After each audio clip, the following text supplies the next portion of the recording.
Welcome back to our YouTube channel. ಸರ್ವರಿಗೂ ಆಧಾರ ಸುಸ್ವಾಗತ. ಇವತ್ತು ನಾವು ನಮ್ಮ ದೋಸ್ತರನ್ನ ಸೇರ್ಕೊಂಡು ಇದಕ್ಕೆ ಹೋಗ್ತಿದ್ದೀವಿ, ಕೊಕ್ನೂರಿಗೆ ಹೋಗ್ತಿದ್ದೀವಿ. ಕೊಕ್ನೂರು ಬಾರಿಲಿ ದಾವಣಗೆರೆ ಸ್ವಿಮ್ಮಿಂಗ್ ಪೂಲ್ ಅಂತ ನೋಡ್ರಿ. ಕೊಕ್ನೂರು ಆ ನಮೂನಿ ಫೇಮಸ್ ಆಗೈತಿ. ಸಿಕ್ಕಾಪಟ್ಟೆ ಅಂದ್ರೆ ಸಿಕ್ಕಾಪಟ್ಟೆ ಜನಗಳು ಇರ್ತಾರೆ ಅಲ್ಲಿ. ಹುಡುಗರೆಲ್ಲ ದಾವಣಗೆರೆ ಮತ್ತು ಹರಿಹರದಿಂದ ಎಲ್ಲ ಬರ್ತಿದ್ದಾರೆ ಆಟಾಡಕ್ಕೆ. ನಾವು ಸಹ ಹೋಗ್ತಿದ್ದೀವಿ. ಈಗ ಮೆಲೆಪಿಂದ ಬಿಟ್ಟಿದ್ದೀವಿ. ಇನ್ನು ಒಂದು 5 ಮಿನಿಟ್ಸ್ 10 ಮಿನಿಟ್ಸ್ ಒಳಗಡೆ ನಾವು ಕೊಕ್ನೂರಿಗೆ ಹೋಗ್ತೀವಿ. ಇವರು ನಮ್ಮ ಡ್ರೈವರ್ ಪಿ ಕೆ ಅವರು. ಬನ್ನಿ ಅಲ್ಲಿ ಎಷ್ಟು ಯಾವ ಏಕೆ ನಡೆಯಕ್ಕಿಲ್ಲ ಅಂತನಾ? ನಡೀತದೆ. ಅದು ಯಾವ ಮಗ ಬಂದದ್ದೇನು ಕೇಳ್ತಾನೆ ನಾನು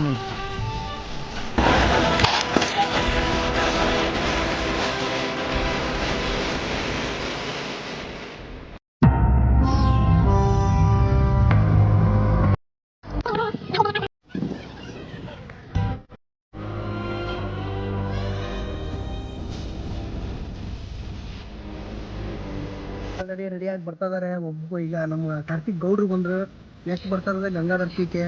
ಅಂದರೆ ಹುಡುಗರು ಫುಲ್ ಜೋಶಲ್ಲಿ ಅದಾರೆ ಈ ಬಾವಿ ಆಟ ಆಡಕ್ಕಂತ ಹೇಳಿ. ನಾವು ಸುಮಾರು ಒಂದು 2 ವರ್ಷ ಈಗ ಆಟಾಡಿ ಇವತ್ತು ಬಂದಿದ್ದೀವಿ. ಯಾಕಂದರೆ ಅಷ್ಟಕ್ಕೊಂದು ಫೇಮಸ್ ಆಗಿದೆ ಇದು ಬಾವಿ ಆಟ ಆಡೋಕ್ಕೋಸ್ಕರನೇ. ಸಿಕ್ಕಾಪಟ್ಟೆ ಅಂದರೆ ಸಿಕ್ಕಾಪಟ್ಟೆ ಬಿಸಿಲು, ಹಾಗಾಗಿ ಸಿಕ್ಕಾಪಟ್ಟೆ ಕ್ರೌಡು ಬರ್ತಾಯಿತ್ತು. ಇವತ್ತು ಮಂಡೇ ಆಗಿರೋದ್ರಿಂದ ಯಾರೂ ಜನ ಇಲ್ಲ.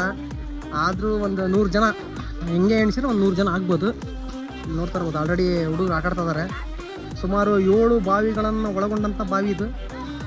ಹುಡುಗರು ಈಜು ಬಂದವ್ರು ಮಾತ್ರ ಆಟ ಆಡ್ಬೇಕಿದೆ ಇದರಲ್ಲಿ. ಸುಮ್ಮನೆ ಮತ್ತು ಈಜು ಬರಲಿಲ್ಲದರು ಯಾರು ಆಟ ಆಡಿದರೆ ಮತ್ತು ಪ್ರಾಣಕ್ಕೆ ಅಪಾಯವಾಗಿರ್ತದೆ ಅಂತಂದೇಳಿ ನಮ್ಮ ಹುಡುಗ ಆಲ್ರೆಡಿ ಆಟ ಆಡ್ಕತ್ತಾನ. ನಾವು ಬಟ್ಟೆ ಶರ್ಟ್ ಚೇಂಜ್ ಮಾಡಿ ಬರ್ತೀನಿ. ಡೈ ಹೊಡೆಯೋಣ.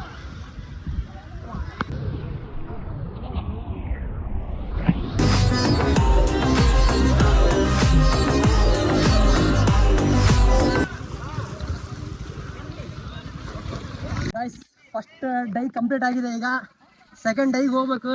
ನಮ್ಮ ಹುಡುಗ ಏನೋ ಹುಡುಕ್ತದನಲ್ಲಿ. ಇಲ್ಲೊಬ್ರು ಏನೋ ಆಟ ಆಡಿಲ್ಲ, ಹಂಗೆ ನಿಂತಾರೆ. ಹೋಗೋಣ ಆಟಾಡಕ್ಕೆ. ಹುಡುಗರು ಬೇರೆ ಇವತ್ತು ಯಾರು ಇಲ್ಲ. ಸಿಕ್ಕಾಪಟ್ಟೆ ಅಂದರೆ ಸಿಕ್ಕಾಪಟ್ಟೆ ಶಾಂತವಾಗಿದೆ ಬಾವಿ. ಇದರಲ್ಲಿ ನಾವು ಆಟ ಆಡಿ ಫುಲ್ ಎಂಜಾಯ್ಮೆಂಟ್. ವೀಕ್ ಡೇ ನಮಗೆ ಮಂಡೇ ವೀಕ್ ಡೇ. ಅಂದರೆ ಹುಡುಗರು ಎಲ್ಲರೂ ಇವತ್ತು ಸ್ವಲ್ಪ ಮನೆಯಾಗಿದ್ರು, ಹಂಗಾಗಿ ಬಂದಿದ್ದೀವಿ. ನೋಡ್ರಿ ಬಾವಿ ಬಗ್ಗೆ ನಿಮ್ಗೆ ಏನು ಅನ್ಸುತ್ತೆ? ಚೆನ್ನಾಗಿದೆ.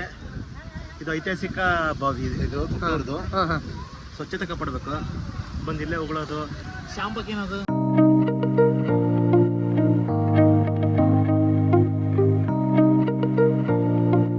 ಹೆಣ್ಮಗು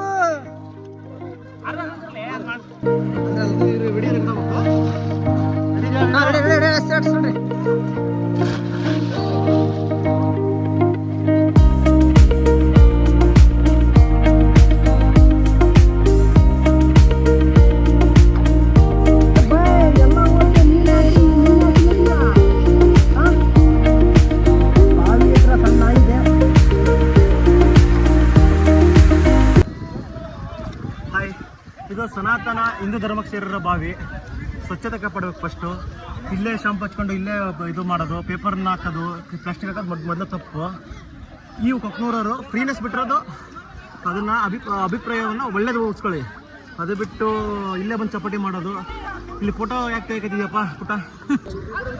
ಗಾಯ್ಸ್, ಇಲ್ಲಿ ಸಣ್ಣ ಮಕ್ಕಳಿಗೆ ಈಜು ಬರಲಿಲ್ಲವರಿಗೆ ಈಜು ಕಲಿಸೋಕ್ಕಂಥ ಒಂದು ವ್ಯವಸ್ಥೆಯನ್ನು ಕೂಡ ಈ ಗ್ರಾಮಸ್ಥರು ಮಾಡ್ಕೊಂಡಿದ್ದಾರೆ. ಅಲ್ಲಿ ಈಜನ್ನ ಕಲಿಸ್ತಿದ್ದಾರೆ ಸಣ್ಣ ಮಕ್ಕಳಿಗೆ. ಬರ್ರಿ ಹೋಗೋಣ ಅಲ್ಲಿ.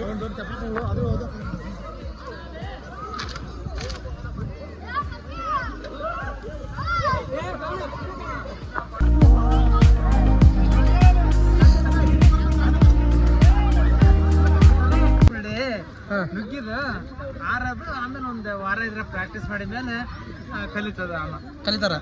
ಸಣ್ಣ ಹುಡ್ರೆಲ್ಲ ಇದ್ರಾಗ ಕಲಿಯೋದು. ಸಣ್ಣ ಹುಡ್ರೆಲ್ಲ ಇದ್ರಾಗ ಕಲಿಯೋದು.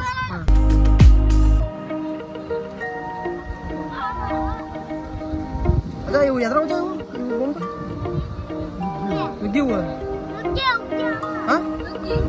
ನುಗ್ಗಿಕಾಯಿ ಆಡ್ತೀಗ ಅದ್ರಾಗ ಆರ್ಬಾ ಇಲ್ಲಿ ಹುಡುಗ ನೋಡಿ ಹೆಂಗ ಆಡ್ತಾ ಅಡಿಲಿ ಆಯ್ತಮ್ಮ.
ಗಾಯ್ಸ್ ಡೈ ಎಲ್ಲ ಮುಗಿಸ್ಕೊಂಡು ಈಗ ನಾವು ಊರಿಗೆ ಹೋಗಕ್ಕೆ ರೆಡಿ ಆಗ್ತಿದ್ದೀವಿ. ನಾವು ಬಂದಾಗ ಟೈಮಿಂಗ್ಸ್ ಎಷ್ಟಪ್ಪ? 2:30 ಬಟ್ ಈಗ 4 ಗಂಟೆ ಆಗಿದೆ. ಅಂದರೆ ಎರಡು ತಾಸು ನೀರಲ್ಲಿ ಆಟ ಆಡಿರೋದು ನಾವು. ಅಂದರೆ ಫುಲ್ ಚಿಲ್ಲಾಗಿ ಒಂದು ಎಂಜಾಯ್ಮೆಂಟ್ ಮಾಡಿದ್ದೀವಿ ನಾವು. ನೀವು ಎಂಜಾಯ್ಮೆಂಟ್ ಮಾಡೋಕಪ್ಪ ಅಂತಂದರೆ ಸ್ವಚ್ಛತೆಯಿಂದ ಬಂದು ಆಟ ಆಡಿ ಇಲ್ಲಿ ಸ್ವಚ್ಛತೆಯನ್ನು ಕಾಪಾಡಿಕೊಂಡು ಹೋಗ್ಬೇಕು. ಈಜು ಬರೋಂಥವ್ರು ಮಾತ್ರ ಬರ್ರಿ. ಮತ್ತು ಇದು ಈಜು ಬರಿಲ್ಲಂಗೆ ಬಂದು ಸುಮ್ಮನೆ ನಿಮ್ಮ ಜೀವಕ್ಕೆ ಅಪಾಯವನ್ನು ಮಾಡ್ಕೊಬೇಡ್ರಿ. ಯಾಕೆ ಹೇಳ್ತೀವಪ್ಪ ಅಂತಂದರೆ ಈಗ ಆಲ್ರೆಡಿ ಇದರಲ್ಲಿ ಸಾವು ನೋವುಗಳು ಆಗಿದ್ದಾವೆ. ಇದು ಸನಾತನ ಹಿಂದೂ ಧರ್ಮಕ್ಕೆ ಸೇರಿರೋ ಬಾವಿ. ಅದು ಫಸ್ಟ್. ಇದು ಬಾವಿ ಒಳಗೆ ಆಟಕ್ಕೆ ಬಂದಾರೆ. ಇಲ್ಲಿಂದ ಬಂದಿರಪ್ಪ ನೀವು? ಮನೆಯಿಂದ ಎಷ್ಟು ಜನ ನೀವು ಬಂದಿರೋದು? 3 ಜನ. ಹುಡುಗರು ಎಷ್ಟು ವರ್ಷ? ಎಷ್ಟೇ ಕ್ಲಾಸ್?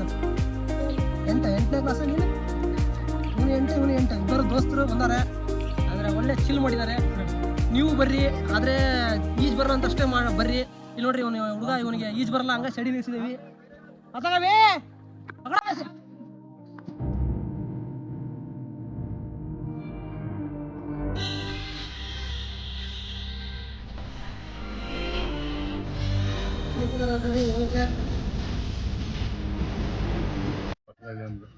ಯಾವ್ರಿ ಯಜಮಾನ್ರಿ? G T ಕಟ್ಟ್ಯಾರ. ಇಲ್ಲಿ ಹುಡುಗರೆಲ್ಲ ಆಟ ಆಡಕ್ ಬರ್ತಾರಲ್ಲ, ಅವ್ರಿಗೆ ಏನ್ ಹೇಳಕ್ ಇಷ್ಟಪಡ್ತೀರಿ ನೀವು? ಪಾಪ ಖುಷಿಯಿಂದ ಬರ್ತಾರಪ್ಪ, ಈಚೆ ಆಡ್ತಾರ. ಸ್ವಚ್ಛ ಅವ್ರ ಮೈ ಕೈ ಹಳಾರಕವ ಈಚೆ ಆಡಿದಾರೆ. ನೀವು ಇಲ್ಲ ಬಂದಿರೋಣ? ನಿಮ್ಮ ಹೆಸರು?